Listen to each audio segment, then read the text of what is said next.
story about a fig tree.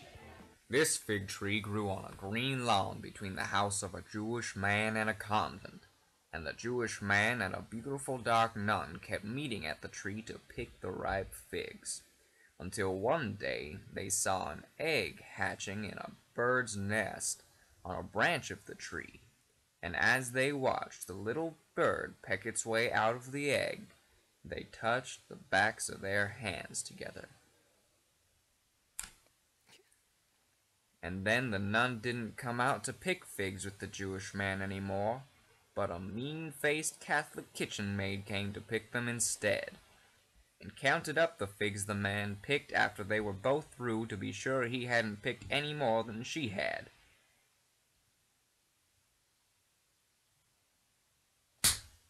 And the man was furious.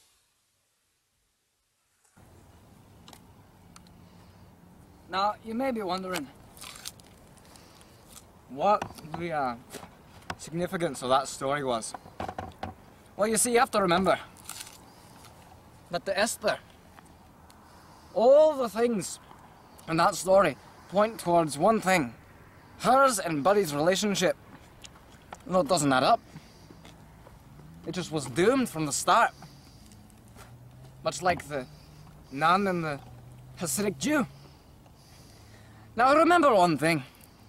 You see, later on in the story, figs symbolize something completely different. They symbolize choice, opportunity, if you will. Come, let me show you. Alright, so we're here at 6th period English Labs, and Andrew Hathaway is going to give us a little insight into what you're doing here. Andrew? So you see, here at English Labs, we have a knack for taking symbols and taking apart their many layers. And the figs symbolize Esther Greenwood's possible choices for her life. This fig in particular symbolizes her dream to become a female Olympian. There are many other figs that symbolize her world travels, her desires to become a famous poet, and her desire to become a famous professor. But you see, the fig tree itself also has a similar meaning. Come on, we'll go check it out. I saw my life branching out before me like the green fig tree in the story.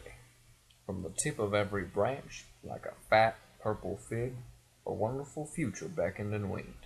One fig was a husband and a happy home and children, and another fig was a famous poet, and another fig was a brilliant professor, and another fig was E.G., the amazing editor, and another fig was Europe and Africa and South America, and another fig was Constantine and Socrates, and Attila and a pack of other lovers with queer names and offbeat professions. And beyond and above these figs were many more figs I couldn't quite make out. I saw myself sitting in the crotch of this fig tree, starving to death just because I couldn't make up my mind which of the figs I could choose. I wanted each and every one of them, but choosing one meant losing all the rest. And as I sat there, unable to decide, the figs began to wrinkle and go black, and one by one, they plopped to the ground at my feet.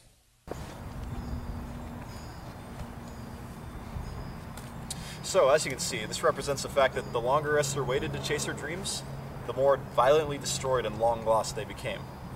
Anyways, on to our next topic, the bell jar itself.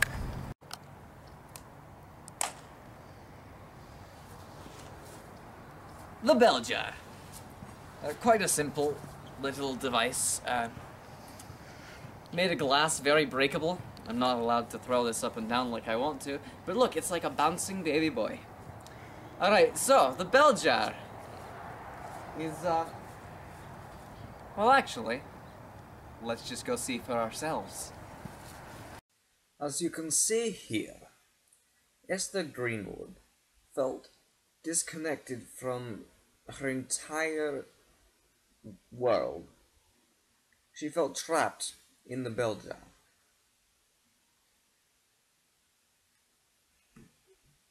She couldn't get out. She could not fathom a possible way of escape. She couldn't see herself. She was trapped. trapped behind glass. Which actually leads us to our next topic, mirrors. Because you see, to Esther, a mirror was another trap. She could never find herself. She could never see exactly who she thought she should be. She lost herself entirely.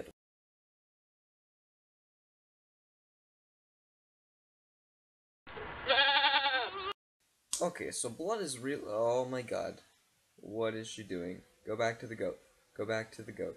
Oh. Goat, please, somebody. Quick, go back to the... Yes, okay.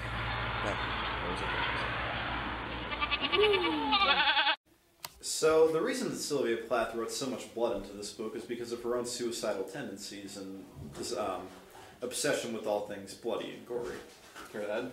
The main thing that I think about when talking about the book and blood and stuff is when that one scene, that one part where the baby's being born and there's just like blood everywhere and they have to cut the woman in order to have the baby come out, and it's just like this scissors cut the skin like fabric and then blood just started pouring everywhere.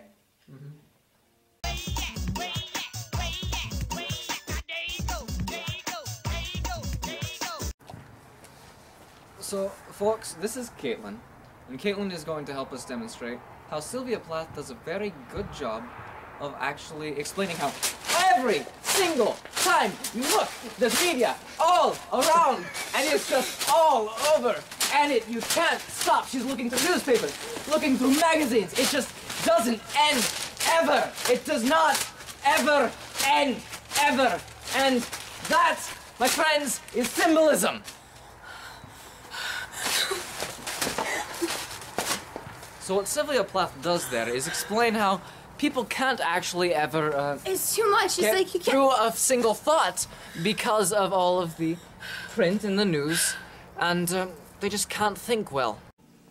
Though Sylvia Plath never mentions her own name throughout the novel, the story is largely autobiographical. They'll never know. They'll never know it was me. Even from the events that occurred to her suicidal tendencies. And unfortunately, she killed herself a few years after the book was published. Our Scottish professor friend is going to demonstrate. Alright, folks. Remember, don't try this at home.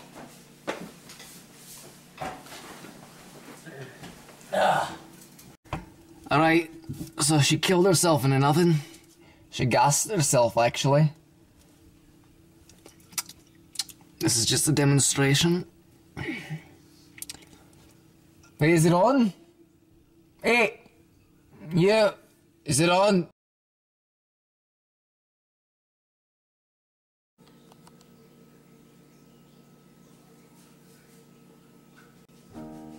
It makes sense that it should happen this way, that the sky should break and the earth should shake, as if to say, sure it all matters, but in such an unimportant way, as if to say, hey.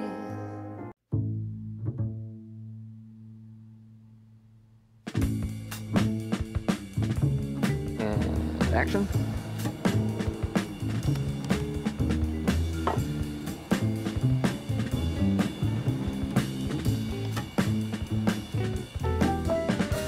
We can't blame you if you get depressed, if you've seen the news. Filming. Why are you filming? This is the creative process in action. But we got a new dance that'll make you smile. Might help you out. Okay, you ready? It's called to shake your medication. Shake your medication. Shake your medication. Action! Shake your medication. We ain't trying. Yeah.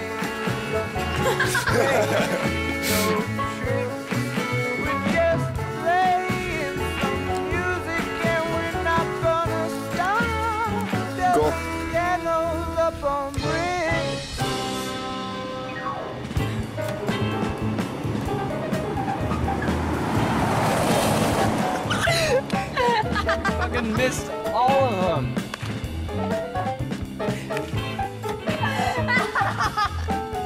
Yeah. It's not your fault Try to hit them this time. if you feel the rain. If you got eyes in your head, you know these times are strange.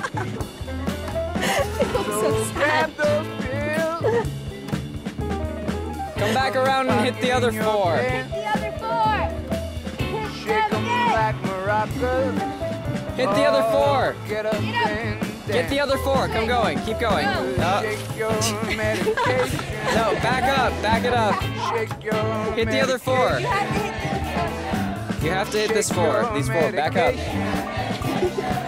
Shake your medication. It's. I think you're almost there. You're almost there. Keep going. Back it up. Back it up. Oh, you missed it again. Alright, stop. Alright. Don't stop. Don't stop the music. Alright, scoot this way a little bit.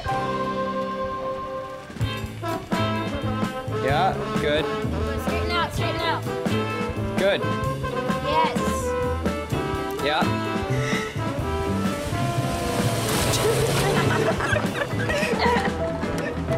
But the band's not Do all we have to pick this up? I don't see why. It's biodegradable. We should probably pick up the tags. Oh, there's another.